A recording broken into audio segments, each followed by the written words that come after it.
ان مسائل کے سلسلے میں گفتگو کریں جو نکاح، طلاق اور آئلی مسائل سے متعلق مسائل ہیں، خاص طور سے وہ مسائل جو کثرت کے ساتھ یا ہر آدمی کو پیش آتے ہیں اور جن کے بارے میں لوگوں کے اندر بہت ساری غلط فہمیاں ہیں اور بہت ساری غلطیاں ہوتی ہیں ان سے۔ لہٰذا آج سے ہماری گفتگو کا محور نکاح، طلاق یا نکاح سے متعلق پیدا ہونے والے جو دیگر مسائل ہیں وہ مسائل ہوں گے۔ تو آج کی ہم اپنی یہ گفتگو یہاں سے شروع کرتے ہیں۔ سب سے پہلے ہم یہ جاننے کی کوشش کرتے ہیں کہ نکاح کو ہماری شریعت کس نگاہ سے دیکھتی ہے اور نکاح کی ہماری شریعت کے اندر کیا اہمیت ہے شادی اور بیاہ کی، اور شادی اور بیاہ اور نکاح کے ہماری شریعت کے اندر کیا مقاصد ہیں، اس کے اہداف کیا ہیں، اس کی حکمتیں کیا ہیں نکاح کی۔ تو سامعین کرام، نکاح یہ کوئی عام چیز نہیں ہے جس کو ہم روا روی میں لیں، بلکہ نکاح کے بہت اہم اور عظیم مقاصد ہیں ہماری شریعت کے اندر، جس کو کہ جگہ جگہ پر کتاب و سنت کے اندر بتایا گیا ہے۔ اگر ہم ان پر غور کریں تو آسانی کے ساتھ ہم انہیں سمجھ سکتے ہیں اور عرض واقع پر بھی ہم اس کا روزمرہ مشاہدہ کرتے ہیں کہ نکاح کی کیا اہمیت ہے ایک انسان کی اور خاص طور سے ایک مسلمان کی زندگی میں۔ تو نکاح کا ہماری شریعت کے اندر جو سب سے بڑا مقصد، سب سے بڑا جو ٹارگٹ ہے وہ ہے نسل انسانی کا بقا، نسل انسانی کی حفاظت۔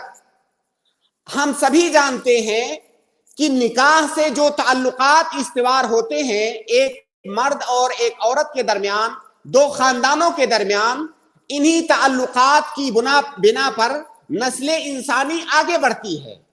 اگر ہم ان تعلقات کو مائنس کر دیں تو دنیا کا بقا یہ ممکن نہیں ہے۔ تو دنیا کا بقا، نسل انسانی کا بقا اور سماج اور معاشرے اور سوسائٹی کی تشکیل اسی نکاح سے طے ہوتی ہے۔ تو سب سے بڑا مقصد نکاح کا ہماری شریعت کے اندر انسانی نسل کی حفاظت کرنا ہے تاکہ انسانی نسل آگے بڑھے اور یہ دنیا باقی رہے۔ اللہ رب العالمین قرآن کریم کے اندر ارشاد فرماتا ہے، سورہ نساء کی جو پہلی آیت ہے، یا ایھا الناس اتقوا ربکم الذی خلقکم من نفس واحدہ وخلق منها زوجها وبث منہما رجالا کثیرا ونساء۔ اللہ رب العالمین نے یہاں پر نسل انسانی کی جو ابتدا ہے اس ابتدا کی جانب اشارہ کیا ہے کہ اللہ رب العالمین نے اس دنیا کو قائم رکھنے کے لیے مرد اور عورت کے جوڑے بنائے اور پھر انہی جوڑے کے ذریعہ سے نسل انسانی آگے بڑھتی ہے، اس کی افزائش ہوتی ہے۔ تو بغیر نکاح کے سماج اور سوسائٹی کی بقا اور اس کی افزائش یہ ممکن نہیں ہے۔ تو یہ سب سے بڑا مقصد ہے۔ اسی طرح سے اللہ کے نبی صلی اللہ علیہ وسلم کی ایک حدیث ہے جس کی جانب شیخ ہاشم نے اشارہ فرمایا۔ اللہ کے نبی صلی اللہ علیہ وسلم فرماتے ہیں کہ تزوجوا الودود الولود، شادی کی رغبت دلاتے ہوئے اللہ کے نبی صلی اللہ علیہ وسلم نے فرمایا کہ محبت کرنے والی عورت سے اور زیادہ بچے پیدا کرنے والی عورت سے شادی کرو۔ فَإِنِّي مُكَافِرٌ بِكُمَ الْأُمَمْ، جب قیامت کے دن تمام امتیں اللہ رب العالمین کے سامنے حاضر ہوں گی تو اس دن میں اپنی امتیوں کی کثرت پر فخر کروں گا، لوگوں کے درمیان میں فخر کروں گا، لہذا کثرت سے شادی کرو۔ تو شادی کرنے کا ایک مقصد نسل انسانی کی بقا ہے جس کے بغیر انسانی نسل آگے نہیں بڑھ سکتی۔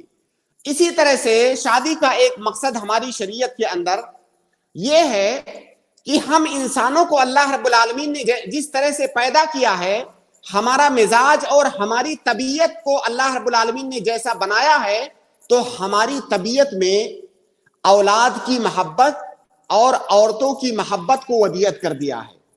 ہر انسان کے اندر اولاد کی چاہت ہوتی ہے اور ظاہر ہے اولاد کی یہ چاہت بغیر نکاح کے پوری نہیں ہو سکتی۔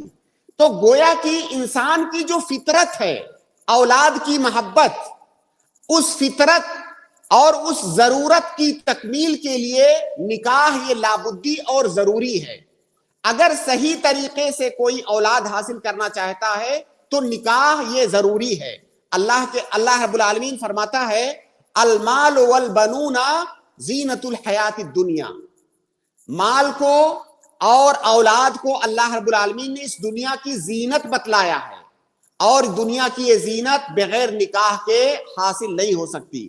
اسی طرح سے اس کا فائدہ نہ صرف یہ کہ دنیا کے اندر ہے، یہ دنیا کے اندر زینت ہے، بلکہ یہ جو نکاح کی وجہ سے جو بچے پیدا ہوتے ہیں، یہ بچے آخرت میں بھی ہماری کامیابی کا باعث ہوتے ہیں. آپ یاد کیجئے اس حدیث کو جس میں اللہ کے نبی صلی اللہ علیہ وسلم فرماتے ہیں کہ اذا مات الانسان انقطع عنہ عمله الا من ثلاثہ، کہ جب انسان مر جاتا ہے تو جو اس کے دنیاوی اعمال ہیں وہ منقطع ہو جاتے ہیں، اب وہ عمل نہیں کر سکتا لوٹ کر کے. البتہ 3 طرح کے اعمال ایسے ہیں جن کے ثواب کا سلسلہ اس کو مسلسل جاری رہتا ہے اس کے لیے. انہی تینوں طرح کے اعمال میں سے اللہ تعالیٰ نے فرمایا اولد صالح یدعو لہ، اگر کسی کے پاس نیک اولاد ہے، اس نے نیک اولاد اپنے پیچھے چھوڑا ہے اور وہ اولاد اپنے ماں باپ کے لیے دعا کرے تو ان کی دعاؤں کے اثر کا فائدہ اسے مرنے کے بعد بھی ملتا رہے گا. تو یہ اس کا اخروی فائدہ ہے. اسی طرح سے ایک اور حدیث ہے اللہ کے نبی صلی اللہ علیہ وسلم کی، آپ جس میں فرماتے ہیں کہ من کان لہ 3 بنات فصبر علیہن وأطعمهن وسقاهن وكساهن من جدته كنا له حجابا من النار يوم القيامة. اگر کسی کے پاس 3 بچیاں ہوں، ان بچیوں کی تربیت کرے، ان کو کھلائے پلائے، ان کو کپڑا پہنائے، ان کی ضروریات پوری کرے، جو مشقتیں اٹھانی پڑتی ہیں ان پر صبر کرے، اگر وہ ایسا کرتا ہے كنا له حجابا من النار، تو بچیاں جہنم سے حجاب ہوں گی، جہنم میں جانے سے اس کو روکیں گی قیامت کے دن. اور ظاہر ہے یہ فائدہ آپ کو اسی وقت حاصل ہو سکتا ہے، یہ اخروی فائدہ، جب آپ نکاح کریں گے. اسی طرح سے نکاح کا ایک مقصد ہماری شریعت کے اندر یہ ہے کہ انسان کے اندر، ہر انسان کے اندر جنسی شہوت یہ فطرتاً پائی جاتی ہے، یہ ایک نیچرل چیز ہے. اور ہم انسانوں کی جو فطری ضرورتیں ہیں، چاہے وہ کھانا پینا ہو یا دنیا کی دوسری ضرورتیں ہوں یا جنسی جو ضرورت ہے، اس ضرورت کی تکمیل کا سامان اللہ رب العالمین نے ہمارے لیے مہیا کیا ہے. بس دنیا کے دیگر لوگوں میں اور اسلام میں فرق یہ ہے کہ اللہ رب العالمین ہماری وہ فطری ضرورتیں مہذب انداز میں پوری کرتا ہے.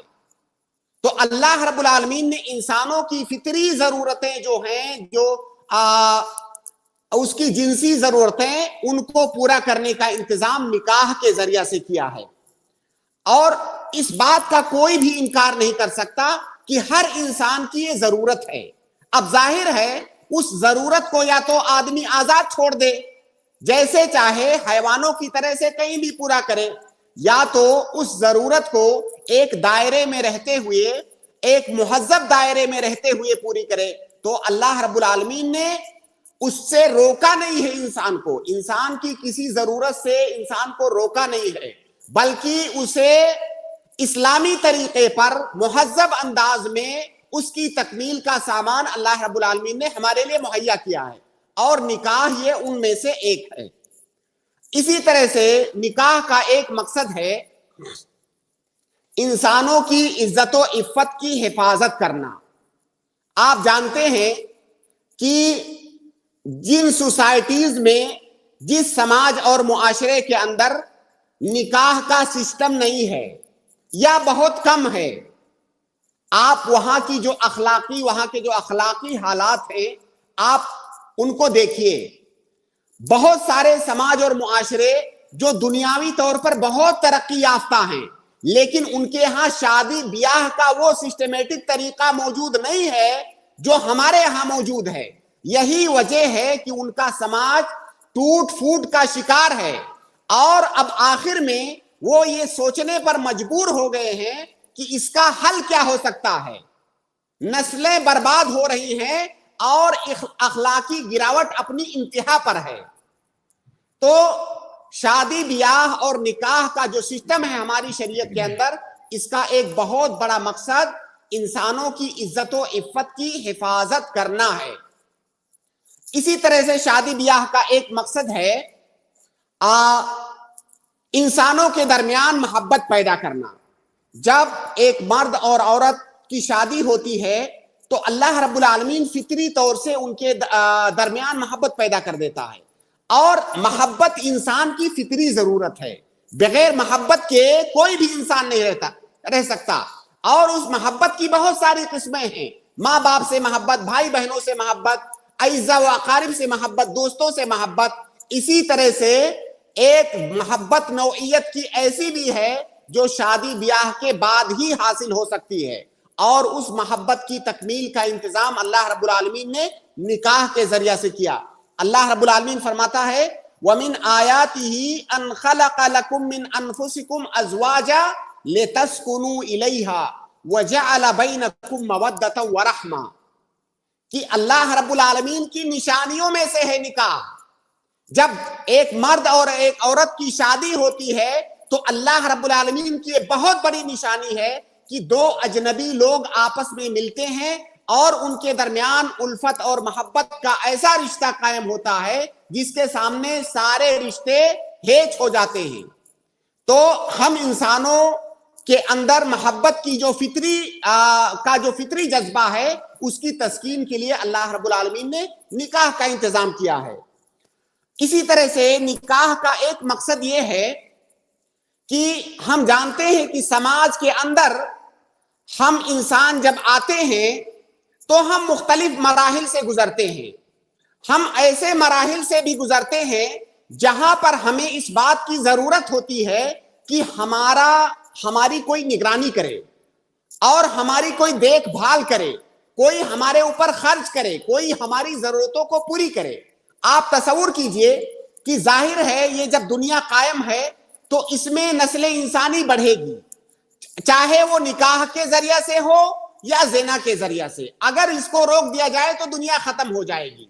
اب اگر نکاح کا انتظام نہ ہو اور نسل انسانی بڑھے، بچے پیدا ہوں، تو ان بچوں کی ذمہ داری کون اٹھائے گا؟ اسی طرح سے وہ ان عورتوں کی ذمہ داری کون اٹھائے گا؟ تو نکاح یہ ایک ایسا سسٹم ہے جس کے ذریعہ سے اللہ رب العالمین نے ایک دوسرے کی خدمت پر لوگوں کو مامور کر دیا ہے. تو نکاح کے ذریعہ سے آدمی عورتوں پر خرچ کرتا ہے، بچوں پر خرچ کرتا ہے، ان کی ضرورتوں کو پوری کرتا ہے. اسی لیے آپ دیکھیں گے کہ جن سماج اور معاشروں میں نکاح کا سسٹم نہیں ہے وہاں پر ایسے بچوں کے لیے جن کے کوئی ماں باپ، کوئی وارث نہیں، وہ لاوارث ہیں، ایسے بچوں کے لیے انتظام کرنا پڑتا ہے. اور ان کی تربیت کیسی ہوتی ہے آپ یہ بہتر جانتے ہیں. اور یہ جو نئی نسل ہوتی ہے، سماج یہی نئی نسل طے کرتی ہے کہ سماج کس طرف جائے گا. تو اگر ان بچوں پر خرچ کرنے والا، ان کی ضروریات کو پوری کرنے والا کوئی نہ ہو تو یہ اس سسٹم کا وجود میں آنا یہ ممکن نہیں ہے. اللہ کے نبی اللہ رب العالمین فرماتا ہے وَلَهُنَّ عَلَيْكُمْ رِزْقُهُنَّ وَكِسْوَتُهُنَّ بِالْمَعْرُوفِ. بیویوں کے بارے میں اللہ رب العالمین نے ان کے حقوق کا ذکر کرتے ہوئے فرمایا کہ بیویوں کا خرچہ تمہارے اوپر واجب ہے، بیویوں کی تمام ضروریات کو پوری کرنا تمہارے اوپر واجب ہے. تو یہ ایک بہت بڑی حکمت اور ایک بہت بڑا مقصد ہے نکاح کا. اسی طرح سے ایک بڑا مقصد یہ ہے کہ سماج اور سوسائٹی کے اندر بہت سارے خاندان رہتے ہیں، بہت سارے قبیلے رہتے ہیں. ان خاندانوں کا، ان قبیلوں کا، ان لوگوں کا کو آپس میں جو جوڑنے والی چیز ہے سب سے مضبوط رشتے کے ساتھ، وہ رشتہ ہے نکاح کا رشتہ. اسی لیے ہم دیکھتے ہیں کہ بہت سارے خاندان جن میں آپس میں دشمنیاں ہوتی ہیں، بہت سخت قسم کی دشمنیاں، لیکن جب شادی ہو جاتی ہے یہ دشمنیاں محبت میں بدل جاتی ہیں. تو یہ سماج اور معاشرے کے افراد کو، خاندانوں کو، قبیلوں کو آپس میں جوڑنے کا ایک بہترین طریقہ ہے نکاح. اس کے ذریعے سے اللہ رب العالمین لوگوں کو جوڑتا ہے. اللہ رب العالمین فرماتا ہے هو الذی خلق من الماء بشرا فجعله نسبا وسحرا. ایک تو نسب کے ذریعے سے اللہ رب العالمین افراد کو جوڑتا ہے معاشرے کے. دوسرا جو سسرالی رشتہ ہوتا ہے اس کے ذریعے سے نئے تعلقات قائم ہوتے ہیں لوگوں کے درمیان, اور سماج اور معاشرہ اس کے ذریعے سے آگے بڑھتا ہے. اسی طرح سے نسل انسانی کی تربیت کا جو مسئلہ ہے, اگر نکاح کو ختم کر دیا جائے تو نسل انسانی کی اچھی تربیت کرنا یہ ممکن نہیں ہے. جیسا کہ میں نے ابھی عرض کیا کہ وہ بچے جو لاوارث ہیں, چاہے ہمارے ملک میں یا دوسرے ممالک میں, ان کے کیا حالات ہوتے ہیں. آپ تصور کیجئے کہ اگر نکاح کا سسٹم موجود نہ ہو اور سارے ہی بچے اس طرح سے لاوارث ہوں, ان کی ذمہ داری کون اٹھائے گا, ان کی تربیت کون کرے گا؟ وہ بچے ضائع ہو جائیں گے. تو نکاح ہی ایک ایسا سسٹم ہے, یہ ایک ایسی لڑی ہے جو لوگوں کو آپس میں پروتی ہے اور نئی نسل کی تربیت ہوتی ہے. اس کے علاوہ سب سے بڑی بات جو آخری چیز میں ذکر کروں گا, دیکھیے نکاح کے جو اہداف و مقاصد ہیں وہ بہت زیادہ ہیں, چاہے وہ دنیاوی ہو یا اخروی ہو, لیکن یہ چند باتیں ہیں جو بہت زیادہ اہم ہیں جن کا میں نے ذکر کیا. ایک آخری بات کہ جو نکاح اور شادی بیاہ کا جو رشتہ ہے یہ صرف دنیاوی تعلقات تک محدود نہیں ہے. یہ ہماری شریعت نے اس کو عبادت کا درجہ دیا ہے. ہماری شریعت میں نکاح کرنا, شادی کرنا, تعلقات استوار کرنا یہ صرف دنیاوی معاملہ نہیں ہے بلکہ یہ عبادت ہے. اللہ کے نبی صلی اللہ علیہ وسلم ایک حدیث کے اندر فرماتے ہیں کہ وَفِي بُضْعِ أَحَدِكُمْ صَدَقَةٌ, کہ جب انسان کوئی مرد اپنی بیوی سے ملتا ہے تو یہ صدقہ ہے. صحابہ کرام نے عرض کیا کہ کیا یہ بھی صدقہ ہے؟ اگر کوئی صحبت کرتا ہے اپنی بیوی سے, کیا یہ بھی ثواب کا کام ہے؟ اللہ کے نبی صلی اللہ علیہ وسلم نے فرمایا کہ تم بتاؤ کہ اگر کوئی آدمی زنا کرے تو کیا اسے گناہ ملے گا کہ نہیں؟ تو جب وہ حرام کاری کر رہا ہے اسے گناہ مل رہا ہے, تو جب وہ نکاح کے ذریعہ سے اپنی بیوی سے ملتا ہے تو اسے ثواب کیوں نہیں ملے گا؟ تو نکاح یہ صرف دنیاوی معاملے کی حد تک محدود نہیں ہے, ہماری شریعت نے اس کو عبادت بتلایا ہے. اسی طرح سے جس حدیث کی جانب آپ نے اشارہ کیا شیخ ہاشم, کہ بعض صحابہ کرام اللہ کے نبی صلی اللہ علیہ وسلم کے پاس آئے, آپ کی بعض بیویوں سے انہوں نے آپ کا جو 24 گھنٹے کا روٹین ہے اس کو جاننے کی کوشش کی تاکہ اس کی اتباع کر سکیں. تو جب آپ کی بیویوں نے بتایا کہ اللہ کے نبی صلی اللہ علیہ وسلم ایسے ایسے عبادت کرتے ہیں تو بڑے حیران ہوئے, کہے کہ پھر تو ہم کچھ بھی نہیں کرتے ہیں. کأنہم تقالوا, انہوں نے اپنی عبادتوں کو بہت کم سمجھا. تو بعض لوگوں نے کہا کہ اب میں ہمیشہ روزہ ہی رکھوں گا, بعض نے کہا میں رات بھر تہجد ہی پڑھوں گا. تو اللہ کے نبی صلی اللہ علیہ وسلم کو جب خبر لگی تو آپ نے ان کو نصیحت کی اور فرمایا کہ دیکھو یہ کوئی تقوی نہیں ہے, نکاح کو چھوڑ دینا یہ تقوی اور دینداری نہیں ہے. میں تم میں سب سے زیادہ متقی ہوں, اس کے باوجود بھی یہ تمام دنیاوی کام میں کرتا ہوں اور شادی بھی کرتا ہوں. تو شادی کو ترک کر دینا یہ عبادت نہیں ہے بلکہ شادی کرنا یہ عبادت ہے. پھر آگے آپ نے فرمایا النکاح من سنتی فمن رغب عن سنتی فلیس منی. آپ نے فرمایا کہ میں شادی کرتا ہوں یہ میری سنت ہے, اگر میری سنت سے کوئی اعراض کرے فلیس منی, تو وہ ہم میں سے نہیں ہے یا ہمارے راستے پر نہیں ہے. تو شادی بیاہ ہمارے دین کے اندر یہ ایک تعلق تک محدود نہیں ہے, یہ عبادت ہے, یہ عبادت ہے. اور بارہا میں اپنی گفتگو میں بارہا یہ بات عرض کرتا ہوں کہ ہم کوئی بھی کام کریں اگر اس کام کے اندر اللہ رب العالمین کی اطاعت کا جذبہ شامل ہو جائے تو وہ کام عبادت بن جاتا ہے. تو شادی بیاہ یہ عبادت ہے, اس کو عبادت سمجھ کر کے ہمیں کرنا ہے اور اللہ اور اس کے رسول کے بتائے ہوئے طریقے کے مطابق کرنا ہے. یہ بہت پاکیزہ رشتہ ہے, یہ بہت حساس رشتہ ہے, اور اسی رشتے کی بنیاد پر ہماری نئی نسل کی تربیت ہوتی ہے, ہمارا سماج اور معاشرہ آگے بڑھتا ہے.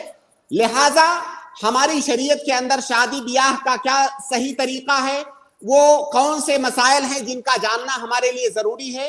انشاءاللہ آگے کے مجالس میں ہم انہی مسائل پر گفتگو کریں گے، اور ہم اپنے ناظرین سے گزارش کرتے ہیں کہ وہ مسائل جن کے سلسلے میں آپ سننا چاہتے ہیں یا جن کو جاننا آپ کے لیے ضروری ہے، جو اشکالات آپ کے ذہن میں ہوں، آپ اسے ہمارے سامنے پیش کریں، یا آپ کمنٹ میں لکھ کر کے وہ ان موضوعات کی جانب آپ اشارہ کریں جن کے سلسلے میں آپ سننا پسند فرماتے ہیں. انشاءاللہ ان تمام مسائل کے بارے میں گفتگو کی جائے گی. جی انشاءاللہ. جزاک اللہ خیر، بارک اللہ فیک شیخ. اللہ رب العالمین آپ کے علم میں برکت عطا فرمائے. ناظرین کافی وقت ہو گیا ہے، 30 منٹ ہمارے پاس بچے ہیں. ہم انشاءاللہ العزیز ناظرین کے سوالات لیں گے. ناظرین جو لوگ بھی کمنٹ کر رہے ہیں، ہم ان سے گزارش کر رہے ہیں کہ وہ لوگ کمنٹ میں سوال پوچھنے کے بجائے لنک کمنٹ میں پن کر دی گئی ہے، آپ پلیز آ کر کے جوائن کریں، جوائن کر کے اپنا سوال پوچھیں. تو شیخ ہم زیادہ وقت نہ لیتے ہوئے اب ڈائریکٹ ہی اپنے سوال جواب کا سلسلہ شروع کرتے ہیں. آپ اجازت دیں. جی شیخ. میں فن لائف ایک نام سے جڑے ہیں، میں ان کو ایڈ کیا ہوں، اگر سن پا رہے ہیں تو پلیز انمیوٹ کر کے اپنا سوال پوچھیں.